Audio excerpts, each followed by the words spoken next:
Assalamualaikum warahmatullahi wabarakatuh. Waalaikumsalam warahmatullahi wabarakatuh. Alhamdulillahirabbil alamin wa bihi nasta'inu ala umuri dunya wa din. Asyhadu an la ilaha illallah wahdahu la syarika lah wa asyhadu anna Muhammadan abduhu wa rasuluhu wa la nabiyya ba'dahu. Allahumma shalli wa sallim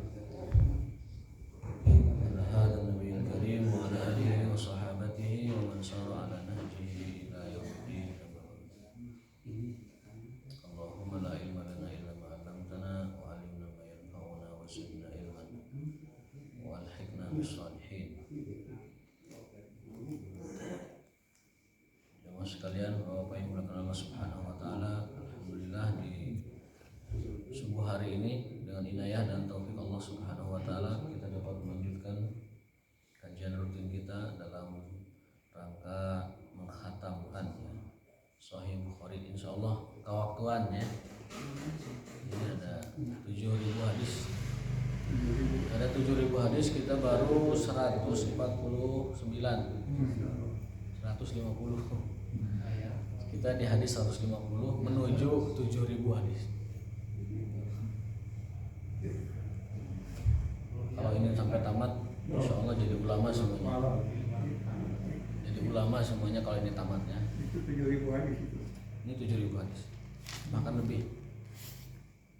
Tidak diringkas ya. Tidak diringkas, kita baca semua.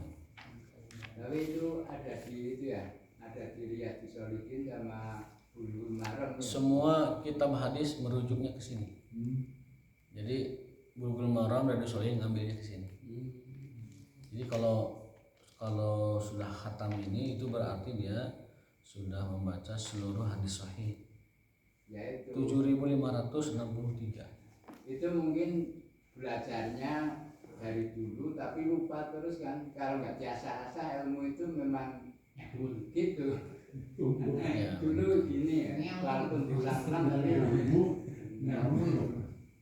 Kurang lebih begitu, Mas. ya. Jadi apa namanya? Quran juga begitu. Melengkapi ya.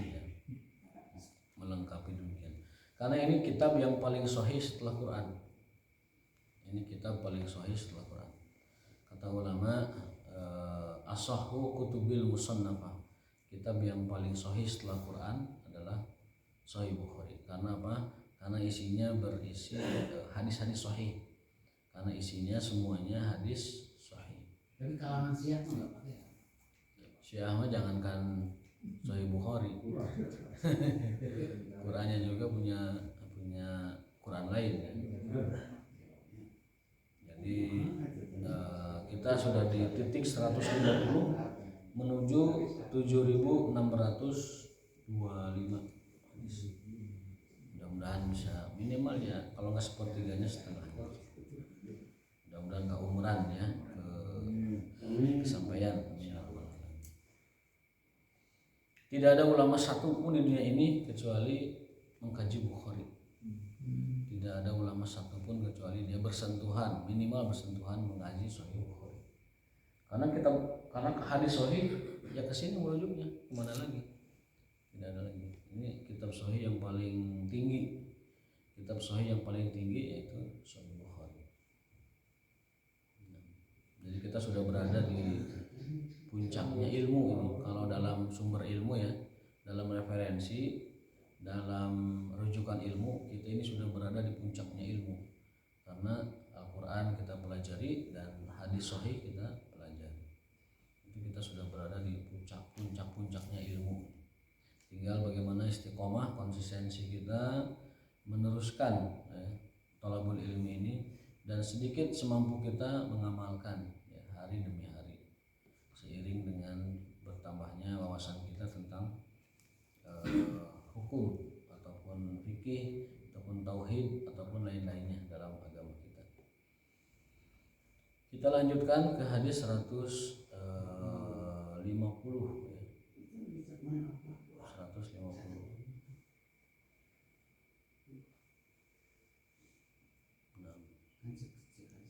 Tentang bab istinja, al-istinja'u bil ma'.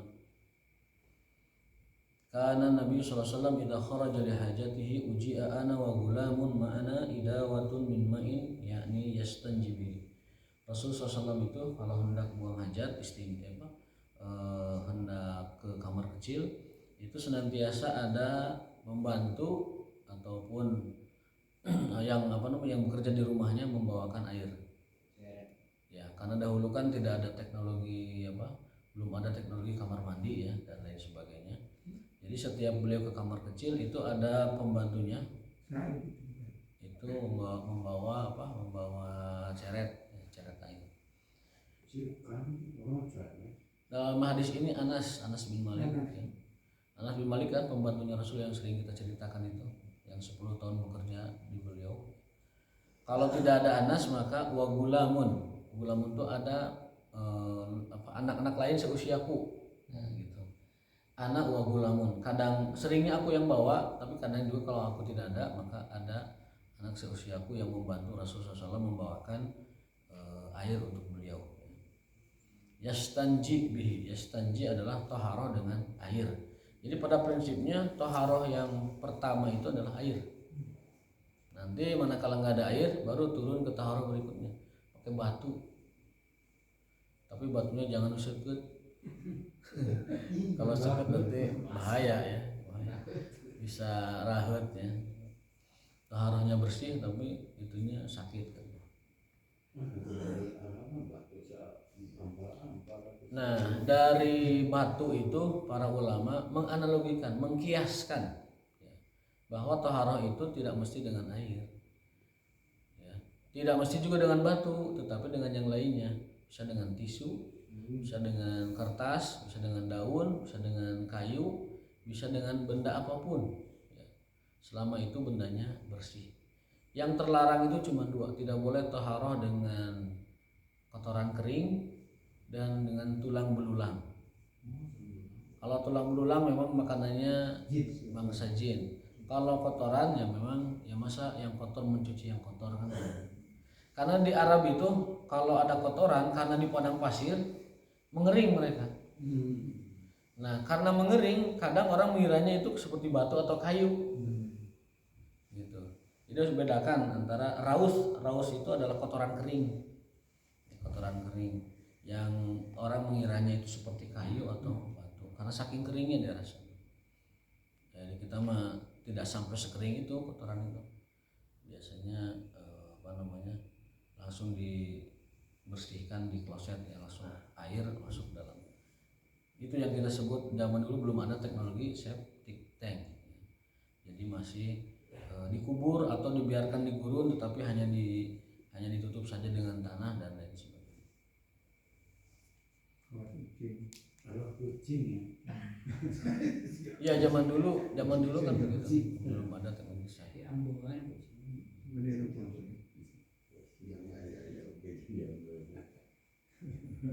Belajar dari kucing.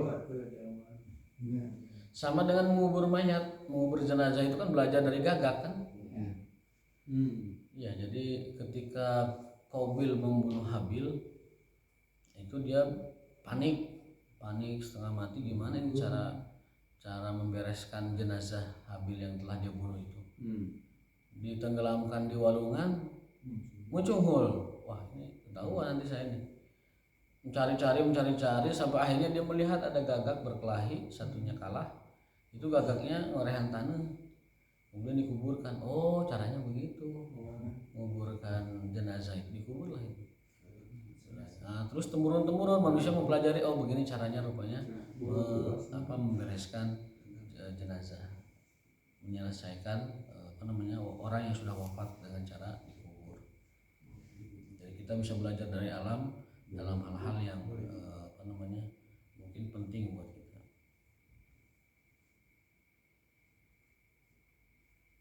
Nah, belajar dari alam itu bisa kita sebut membaca alam.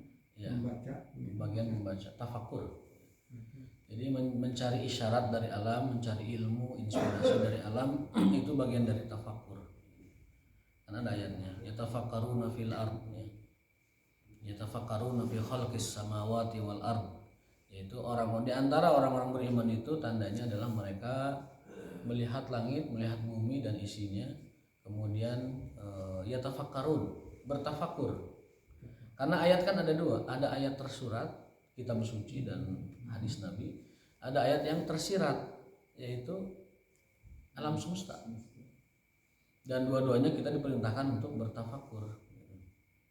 Kalau ayat tersurat sudah ada di hadapan kita, tinggal mau bacanya saja. Tapi ayat yang tersirat itu melalui penelitian, melalui sains, melalui ilmu, teknologi dan lain sebagainya. Nah, umat Islam itu masih berfokus kepada ayat-ayat yang tersurat. Yang tersiratnya untuk zaman sekarang tidak seperti semaju di zaman dulu Abbasiyah ya. Abbasiyah itu seluruh ilmu sains umat Islam unggul di zamannya. Al-Khawarizmi ya, Ibnu Sina, bahkan Barat pun mengakui the canon of medicine itu, kanon fitib ya, undang-undang kedokteran itu Ibnu Sina yang mengarangnya. Kemudian Ibnu Firnas yang menemukan teori awal manusia ingin terbang pesawat itu kan. Kenapa burung ada sayapnya terbang tapi manusia pakai sayap nggak terbang? Itu Ibnu Firnas melakukan riset di situ. Kemudian robotika juga itu dari robot itu dari bahasa Arab, robot artinya saling terikat satu sama lain. Jadi beberapa komponen terikat. Cuman dulu teknologi robotnya nggak pakai listrik, nggak pakai energi, tapi pakai angin dan air. Ya. Angin dan air gimana? Alat irigasi itu berputar dengan sendiri tanpa diputar gitu, dengan angin, dengan air dan lain sebagainya. Itu sudah diawali oleh kita bangsa Muslim sebelum Eropa sampai ke puncak peradabannya sekarang. Dulunya mereka masih tidur berlumpur, jalan-jalan mereka masih berlumpur, rumah mereka menyatu dengan kandang ternak dan lain sebagainya. Karena saat itu peradaban Eropa belum ada apa-apanya dibanding Baghdad yang sudah mercusuar ya, sudah maju dan terang benderang. Itu pengakuan mereka sendiri dalam beberapa keterangan, termasuk yang diulas oleh jurnalis BBC ya, tentang peradaban Baghdad saat itu.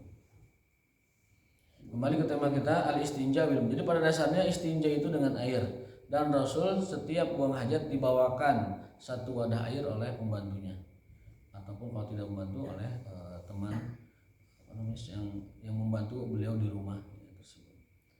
Bab man humila ma'ahul ma li tahurihi wa qala Abu Darda alaysa fikum sahibun alaini wa tahur wal bisad.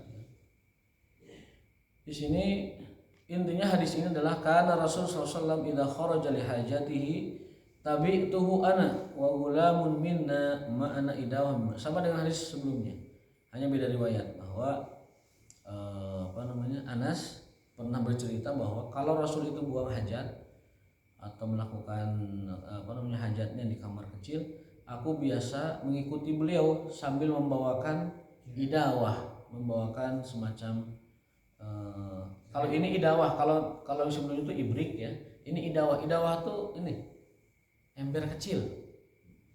Nah, jadi tidak terus menerus pakai ibrik yang semacam itu, kayak ceret, tapi kadang juga dibawakan ember air, satu ember, idawatan min ma'in. Jadi kadang dibawakan ember, kadang dibawakan ceret. Pada intinya sedikit air yang dibawakan untuk taharah beliau itu tidak banyak. Lagi-lagi ini mengajarkan kita bagaimana berhemat dalam taharah kita dan berhemat dalam istinja kita.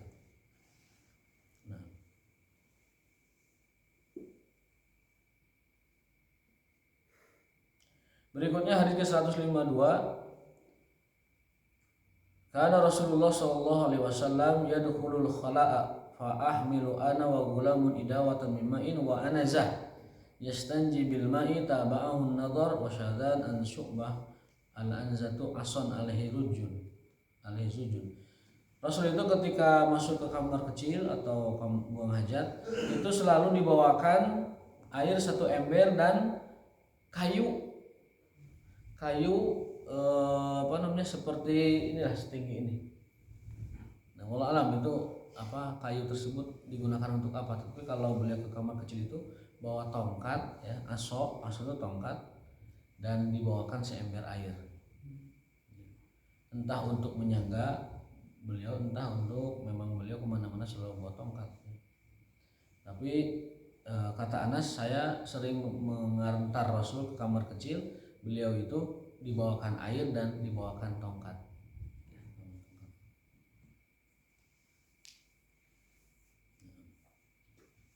Sebenarnya bab tongkat itu selain tema ini termasuk kebiasaan orang soleh, Pak. Para nabi itu pakai tongkat, bawa tongkat. Para sahabat bawa tongkat, Umar bawa tongkat. Para ulama, Imam Syafi'i bawa tongkat kemana-mana. Tongkat panjang ya. Tongkat panjang. Jadi membawa tongkat itu kebiasaan orang-orang soleh. Manfaatnya atau itu nggak tahu ya. Manfaat hakikatnya wallah alam. Tetapi Imam Syafi'i pernah ditanya muridnya, wahai Imam, kenapa Anda kemana-mana bawa tongkat? Jawaban beliau begini, biar aku selalu ingat bahwa di dunia itu seperti musafir, hanya mampir saja. Jadi beliau bawa tongkat itu filosofinya biar aku selalu ingat di dunia itu nggak lama, cuma mampir aja. Kayak kita berjalan bawa tongkat gitu, sebentar. Bukan tongkat gaharu ya. Bukan tongkat biasa.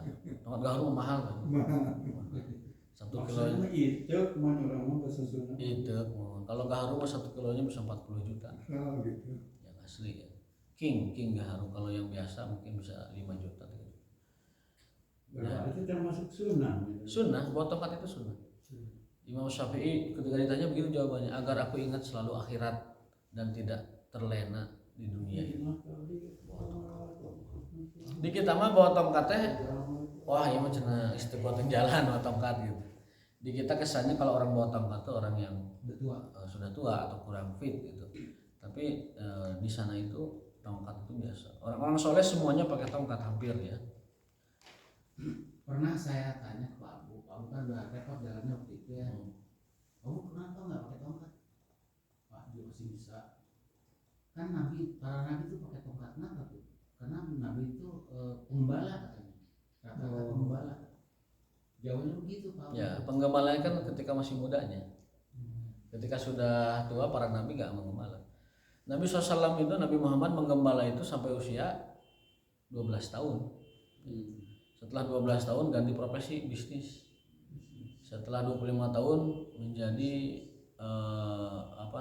syirkah itu join bisnis investasi lah, mengelola investasi dari Khadijah.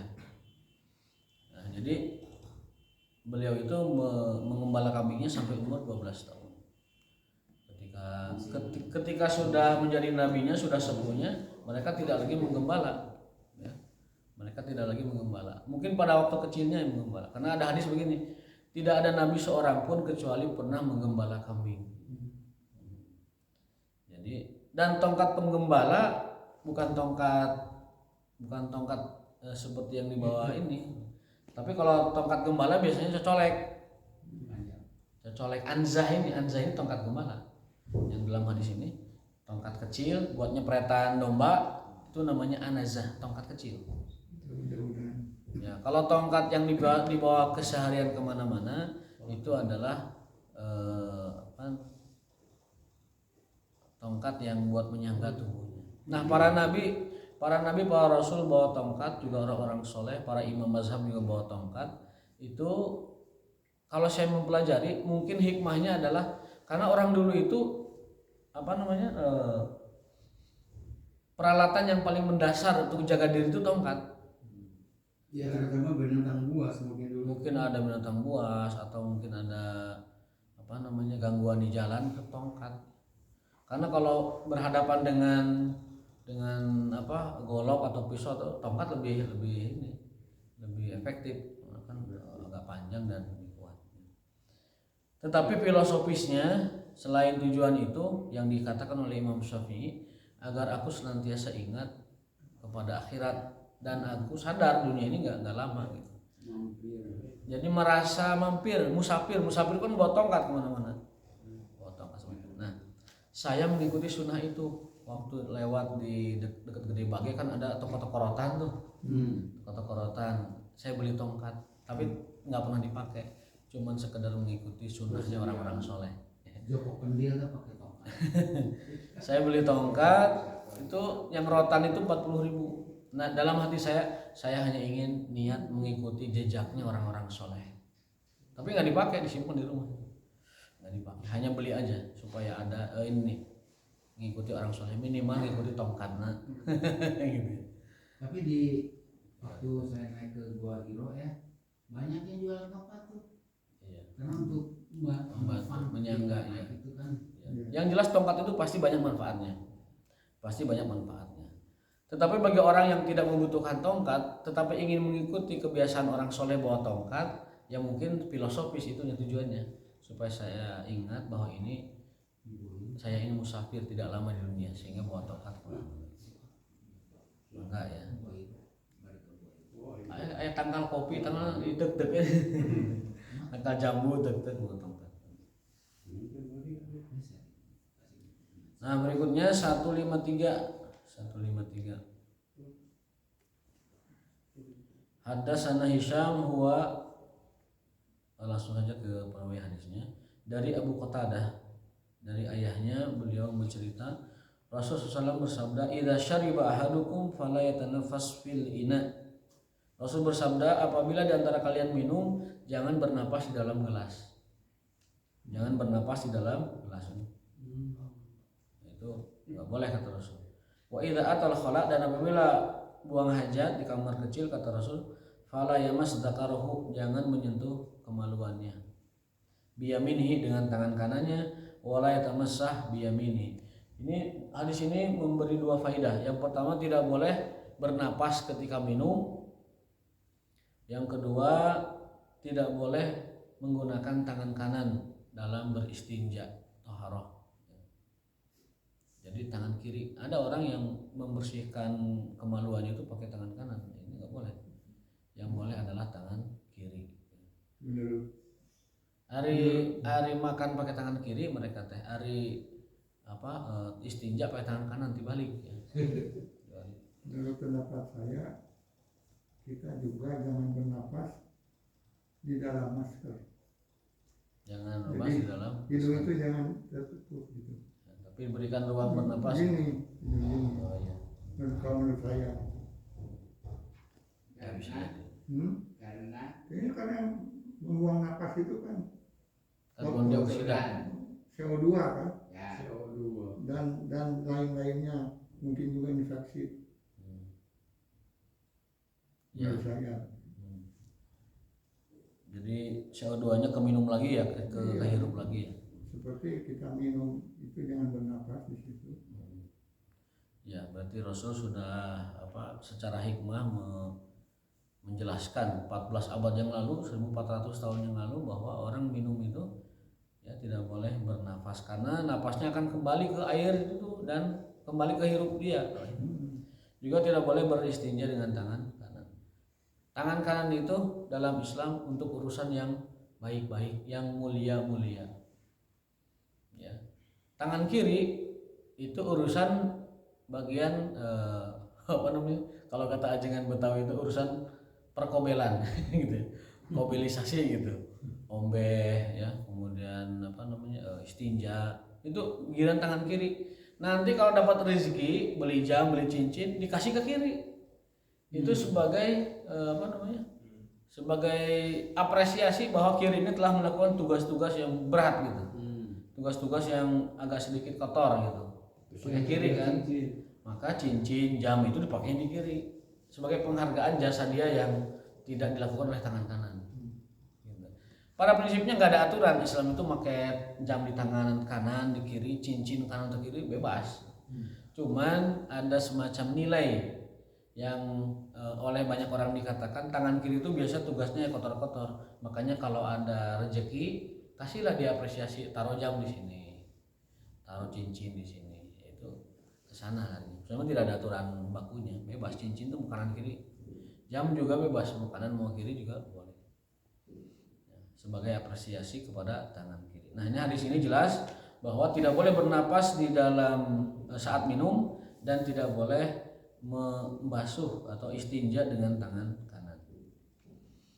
Bab la yumsiku zakarahu biyamini idza bala. Berikutnya hadis menegaskan hadis sebelumnya bahwa Rasul melarang kita memegang kelamin dengan tangan kanan.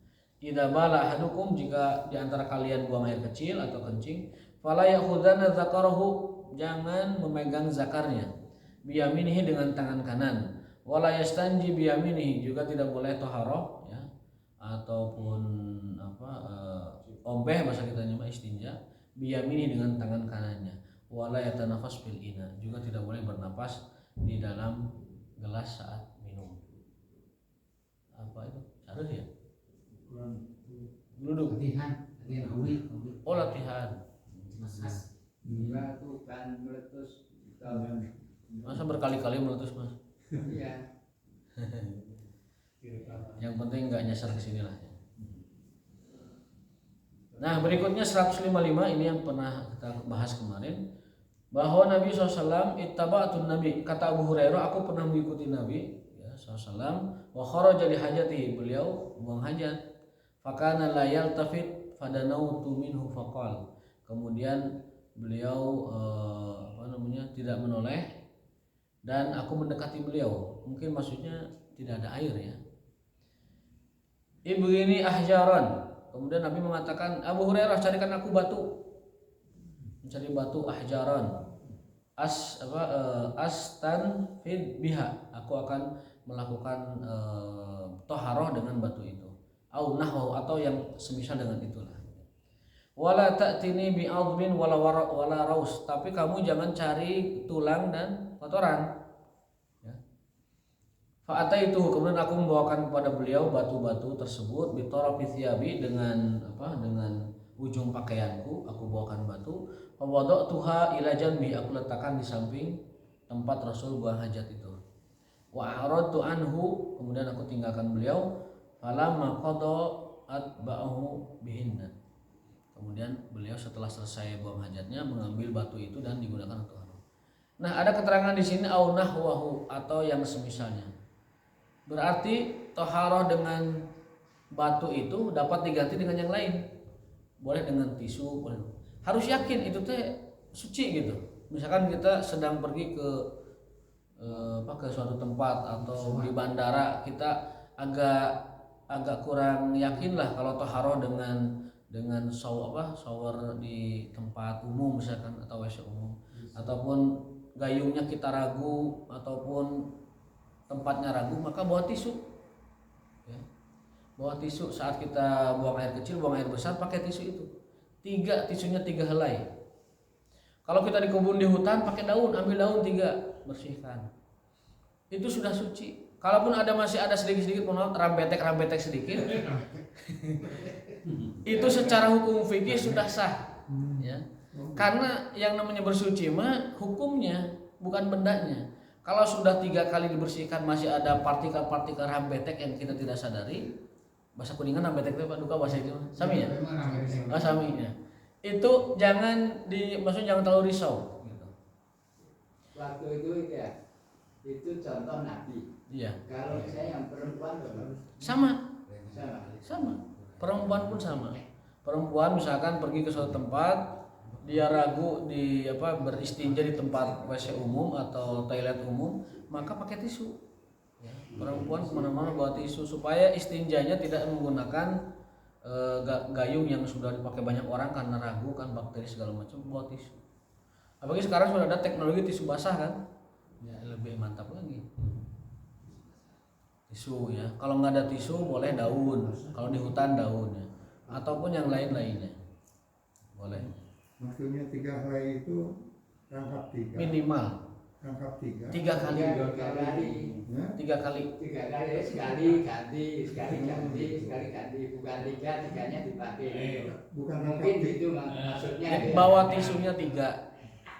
Bawa tisunya 3, batunya 3, tisunya 3, kemudian daunnya juga 3. Kalau sudah selesai 3 kali masih ada, mohon maaf ya, ada sedikit rambetek itu, jangan risau karena secara hukumnya sudah oke gitu. Tapi kalau rambeteknya masih banyak ya itu can beres berarti can beres itu mah. Iya begitu. Ini tanya lagi. Ya. Jadi gini. Sebentar Mas, paham rambetek? Betek naon kita? Rambetek bukan betek, rambetek. Rambetek.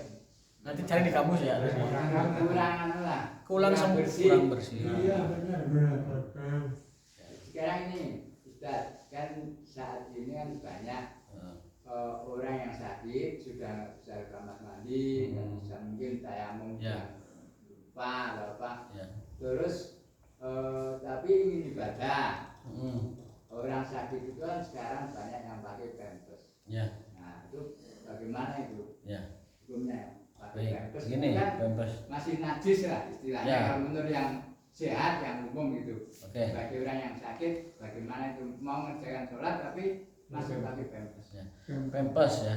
Ya. Pampers itu selama dia masih bisa kalau mau sholat diganti dan bersuci wudhu ya, itu bagusnya begitu. Ya, Tapi kalau sudah uzur, sudah ada orang tuh cuman sedikit batuk aja sudah pipis Keluar. karena sudah apa saking uzurnya, saking uzurnya ya. Sedot. Kelepnya sudah dol gitu ya. Kelepnya dol. Semacam itu maka termasuk darurat kalau itu. Dan fikih darurat mengatakan darurat itu membolehkan yang membolehkan segala hal ya. Ad-darurat tubihul mahdhur. Darurat itu membolehkan sesuatu yang diharamkan bahkan. Sehingga para ulama mengatakan kalau orang itu memang punya penyakit namanya salalul baul. Salalul baul itu beser yang sudah tidak terkontrol. Beser tidak terkendali baik dia masih muda atau sudah tua lansia. Orang seperti itu mendapat keringanan sehingga kalau mau sholat saja dia wudhu. Sholat dia wudhu, kemudian ketika sholat tanpa kontrol dia, tanpa terasa dia, dan itu adalah uzurnya, maka itu tidak mengapa. Oh, prostat. Tidak apa-apa. Ya, Prostat kan terasa ya. Menuju Iya. sholat kadang-kadang keluar. betul. Itu namanya dalam bahasa Arab salalul baul. Beser yang sudah tidak terkendali, sudah tidak bisa diatur-atur lagi. Tapi abdolnya tadi usahakan seperti tadi dulu. Kalau mau sholat ganti pampers, kemudian bersuci, kemudian sholat. Ganti lagi. Kalau sudah tidak terkendali semacam tadi, maka itu masuknya hukum darurat. Dan darurat itu membolehkan dia tidak sholat. Jadi pampers itu kan bagi orang awam itu mahal. Gitu. Jadi kalau gonta-ganti ya boros, tapi Iya. banyak mahal itu pampers itu. Ya. Itu sama dengan orang misalkan dia mau sholat nggak ada apa-apa begitu, yang ada hanya di badannya itu pakaian najis. Sementara sholat sudah tidak mungkin dia tinggalkan, sudah dijamak sudah, dikosor sudah, tapi tetap aja dia pakaiannya itu nggak bisa ganti karena suatu kondisi tertentu misalkan. Maka dengan hukum darurat dia boleh sholat dengan pakaian najis itu. Kalau tidak ada lagi, ya, kalau tidak ada lagi. Ya jangankan pakaian bernajis untuk sholat, orang babi sama khomer aja bisa dimakan, orang darurat kan, apalagi hanya sebatas pakaian najis dan bukan badannya ya, kemudian dia hendak sholat. Apalagi sekedar pampers yang tidak selarang hukum najisnya itu seperti separah babi ataupun khomer. Artinya dalam hukum darurat orang yang tidak bisa mengendalikan dirinya, baik itu beser ataupun tadi sakit sudah lansia, maka dibolehkan untuk orang seperti itu sholat dengan menggunakan pampersnya.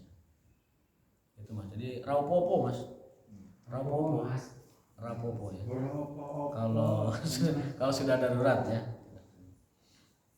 Apalagi tadi ada kesulitan membeli pampers karena kan ekonomi ya. Mahal pampersnya. Pampers dewasa lebih mahal dari pampers bayi. Iya. Gitu. Atau pakai pampers bayi itu kekecilan ya susah juga. Diliket aja. Ya. Atur aja mas ya. Bab la yustanja biraus. Bab tentang tidak boleh bersuci dengan kotoran kering. Ya. Kita kadang nggak terpikir juga kok bisa di zaman itu orang ada yang menggunakan istinja ada orang membersihkan bekas buang hajatnya dengan kotoran kering. Kenapa? Sampai Nabi kan melarangnya nih. Berarti sebelumnya ada kebiasaan itu. Nabi kan melarang kita istinja dengan tulang dan kotoran kering. Dan Nabi membolehkan batu dan misalnya, terutama air yang boleh. Nah, berarti di zaman itu ada mungkin orang sampai ada turun larangan ini, mungkin sebelumnya ada orang yang biasa menggunakan ataupun suka menggunakan raus kotoran kering atau tulang belulang sebagai alat bersucinya, sampai akhirnya dilarang oleh Nabi SAW. Nabi mengatakan, bawakan aku batu dan jangan pakai tulang ataupun kotoran kering. Ar-raus. Mau pakai batu dulu. Mencari batu dulu. Jadi bawa batu ya. Cuman harus tahu adabnya juga. Kalau kita di tempatnya itu yang pakai kloset, batunya jangan dibuang ke kloset. Bisa mampet. Tisu juga sama, jangan dibuangnya ke kloset karena bisa mampet dan akan menyusahkan orang yang punya tempat itu. Kenapa kotoran itu tidak boleh digunakan bersuci? Ada alasannya. Atan Nabiyyu al-ghaita, Nabi mendatangi tempat buang hajat, toilet ya. Fa amaroni an atiyahu, kemudian aku di sini adalah Abdullah ya, aku disuruh membawakan 3 buah batu. Atiyahu bisalasati ahjarin. Fawajadtu hajaraini, tapi aku cuma dapat 2 batu. Wal tamastu salis, dan aku masih mencari batu yang ketiga. Falam ajidhu, aku tidak mendapatkannya. Fa akhadtu rausatan fa ataituhu biha, kemudian aku bawa kepada Nabi yang itu. Jadi 2 batu, hijina teh podol garing, kotoran garing. Jadi 2 batu, nyari satu lagi tidak dapat, bawa satunya pakai kotoran. Kemudian Nabi SAW itu fa'atiyahu biha fa'akhadal hajarini wa alqal rausa. Kemudian Nabi melemparkan kotoran itu yang kering itu dan mengambil 2 batu itu. Wa qala hadza riksun, ini adalah najis ya. Wa qala Ibrahim bin Yusuf an abihi an Nabi Ishaq haddatsani Abdurrahman. Jadi 2 itu adalah makanan setan gitu. Tulang itu kan makanannya jin kan. Jadi kalau kita makan itu jangan terlalu imut, tulang itu kan karunya jurik ke kebagian. Gitu ya. Tulang itu adalah makanan jin. Termasuk raus, termasuk kotoran ini, kotoran kering itu. Jadi kalau kita mengambilnya itu mengambil jatah makan malam dia. Di samping tentunya najis ya. Itu mengambil.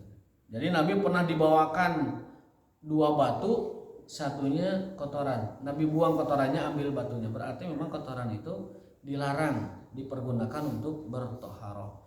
Secara fisiknya memang kotor mungkin, tapi secara hakikatnya kotoran itu dan tulang belulang adalah makanan bangsa jin. Jangan diambil jatah makan malam mereka. Kasihan, nggak ada GoFood di sana.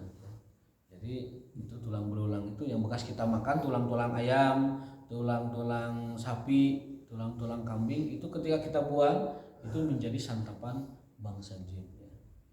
Dan raus juga sama, kotoran juga adalah makanan bangsa jin, jangan digunakan. Nah itu hadis ke-158. Rata-rata hadisnya ada kesamaan antara 1 dengan 2 dengan 3, sehingga kita bacanya secara cepat saja.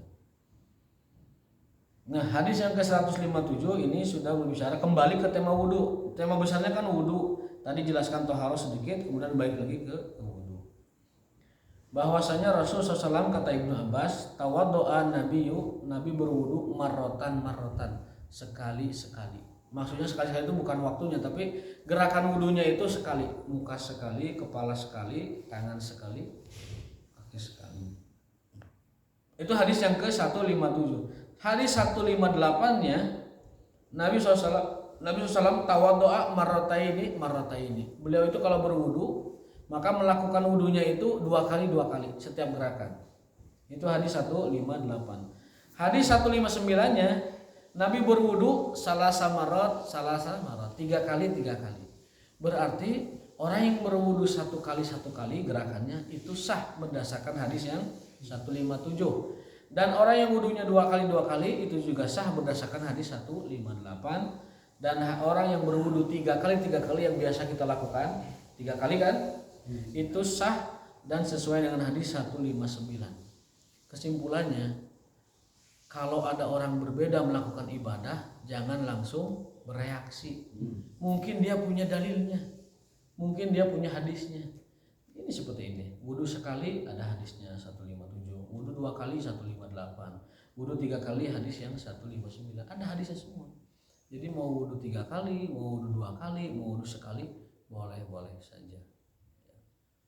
Itulah pentingnya kita belajar thalabul ilmi agar tahu, oh ternyata anu wudu sekali teh iya hadisnya. Oh anu wudu 2 kali itu ini, wudu 3 kali itu ini dan lain sebagainya. Dan di antara sebab perbedaan pendapat di kalangan para ulama adalah itu, sampai tidaknya hadis itu kepada beliau. Karena kan hadis belum dibukukan di zaman ulama mazhab itu, belum seperti sekarang. Imam Bukhari itu kan lahir setelah masa mazhab. Mazhab itu kan lahir di tahun 150-an Hijriah sampai 200 Hijriah. Nah, Imam Bukhari lahir jauh setelah itu. Sehingga pembukuan hadis semacam ini baru ada di masa zaman Imam Bukhari. Di masa dulunya itu hadis masih riwayat dari orang ke orang. Jadi di ulama ini ada yang punya hadis, orang-orang pada berguru ke sana. Di ulama ini berguru ke sini dan sebagainya. Dan di antara perkara yang semacam ini ada, tapi saya hanya nyampe sekilas, khawatir disalahpahami. Imam Abu Hanifah berpendapat bahwa nikah itu tidak perlu wali. Ya.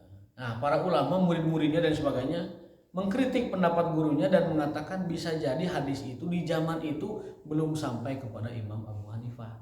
Bahwa ada hadis la nikaha illa biwaliyin wa syahidai adlin. Tidak halal, tidak sah pernikahan tanpa wali dan 2 saksi yang adil, yang baik. Nah, hadis ini bisa dimungkinkan ataupun kemungkinan besar hadis ini belum sampai kepada Imam Abu Hanifah sampai beliau mengatakan bahwa wali itu bukan rukun nikah, tetapi hanya mengatakan sunnah saja. Ya, kemungkinan hadis yang ini belum nyampe. Kalau jumhur ulama seluruh ulama mayoritas di dunia Islam bersepakat bahwa nikah itu tidak sah kalau tanpa wali. La nikaha illa biwali. Tidak ada nikah kalau tanpa wali. Tapi kenapa Abu Hanifah berpendapat yang berbeda dari banyak orang? Ya, maka para guru, para murid-murid setelahnya, para ulama setelahnya memberikan semacam keterangan, bisa jadi hadis tersebut belum sampai kepada sang imam gitu. Katanya kalau menikahi janda, apalagi janda itu sudah punya cucu, tidak usah pakai wali. Harus pakai wali, tetap Begitu ya. Janda atau gadis harus pakai wali. Tetapi bedanya kalau janda itu tidak perlu minta pendapat sama walinya. Dia memilih untuk dirinya siapapun yang ingin dia nikahi, tapi dalam proses ijab kabulnya tetap wali. Begitu. Kalau gadis kan enggak, dia ini dulu ke orang tuanya, boleh nggak saya nikah dengan dia, diizinkan nggak saya nikah dengan dia. Nah, kalau diizinkan boleh, lalu diwalikan setelah itu. Jadi kalau gadis itu minta izin dan minta kesetujuan orang tua plus diwalikan oleh orang tuanya gitu. Kalau janda bedanya, dia tidak perlu minta izin, tidak perlu minta pendapat, tidak perlu minta keputusan orang tua, tapi pas prung ijab kabulnya tetap diwalikan sama walinya. Itu bedanya hanya di situ. Jadi pas pernikahannya tetap sama wali. Cuman bedanya kalau janda bisa berproses sendiri. Cuman pas ijab kabul aja bawa orang tua. Kalau gadis enggak, dari awal orang tua yang mengurusnya. Wali itu bisa dari luar kerabat. Wali itu urutannya al-abu wa in ala, ayah dan ke atas, al-ibnu wa in nazala, anak dan ke bawahnya. Kalau tidak ada ke samping, om, paman, saudara. Kemudian kalau nggak ada nyebrang ke sampingnya, om dan lain sebagainya. Dan laki-laki. Jadi urutannya bapak, kakek seterusnya, anak, cucu seterusnya, saudara dan seterusnya. Kemudian kalau nggak nyimpang ke samping, yaitu om, paman dan lain sebagainya. Itu urutan wali ya. Ya, ini ada yang konsultasi ya, maaf jadi anak ini selalu berseteru dengan ibunya gitu. Apa-apa tuh enggak ada yang sama dengan ibunya. Itu kalau nikah tanpa ibunya bagaimana? Ya nggak apa-apa, kan wali mah bapaknya. Ya, misalnya sama bapaknya itu, kakaknya itu boleh kan? Boleh. Kakaknya atau adiknya? Bapaknya nggak mau mewalikan. Misalnya ini anak ini selalu bersetuju dengan ibunya gitu. Misalnya ini kepengen nikah, tapi ibunya selalu nggak mau kalau anak ini nikah dengan siapa saja misalnya, terus dengan ngajak kakaknya itu bisa ya. Ada bapaknya? Ada bapaknya. Ya bapaknya dulu. Kalau bapaknya juga nggak mau dengan anak ini gitu, Maksudnya menuruti doa. bapaknya gitu. Kakaknya? Ya, kakaknya. Kakaknya. Karena ada itu Kakeknya dulu, ke atas dulu. Kakeknya ada? nggak ada. Nggak ada. Ada itu. Anaknya ada? Adiknya. Anaknya. Dia barangkali sudah punya anak. Belum. Maksudnya masih perawan itu. Oh, gitu. Tapi dia ini selalu bersetuju dengan ibunya. Oh iya. Jadi kasihan itu anak juga kayak Ya udah, sama kakaknya. sendiri Sama yang kakaknya. selalu memusuhi ini kalau sama anak ini saya juga sampai bingung anak ini mau Sama abangnya, kemana abangnya. gitu. Sama abangnya. Oh sama abangnya. Sama abangnya. Kalau nggak sama omnya. Kalau nggak ada semua, kalau semua nggak ada yang menikahkan, wali hakim. Kasihan jadi Pengadilan. anak ini sama ibunya selalu dimusuhi gitu. Dia sudah minta maaf sudah apa-apa tapi tetap aja selalu nggak tahu itu lah. Ya. Makanya bingung saya ditanya. Oh jangan bingung mas, jangan bingung. Kasih tahu aja urutan wali itu gini-gini, cari dulu ke bawah gini-gini, ke samping kalau baru urutannya dikasih tahu. Disusur walinya, ayahnya nggak ada, kakeknya ada nggak ada, anaknya ada nggak, cucunya ada nggak, baru ke samping ada abangnya ada. Ibunya itu doakan yang nggak positif gitu. Oh ya. Sudah perawan tua kan nggak dapat jodoh gitu. Nah itu kan sudah. Jangan ya. Jangan nggak tahu. Sumpah serapah ibu itu Mujarab mati. ya, mujarab mati. Tapi ininya sudah minta maaf, sudah kepengen mengikuti ibunya, tapi ibunya itu selalu itu. Jadi dia itu punya anak 3, jadi yang ini yang malah kakaknya laki-laki, adiknya juga laki-laki. Gitu. Ini Kakaknya? malah dimusuhi sama ibunya itu. Kakaknya. Tutup dulu mas ini. Makan beres-beres mas. Tutup dulu ini. Ya tutup dulu mas. Kata wali hakim itu maksudnya sebenarnya. Ya kita tutup dulu. Al-afu minkum, al-haqqu min rabbikum, wa ma taufiquna illa billah. Subhanakallahumma wa bihamdika asyhadu an la ilaha illa anta astaghfiruka wa atubu ilaik. Wassalamu alaikum warahmatullahi wabarakatuh.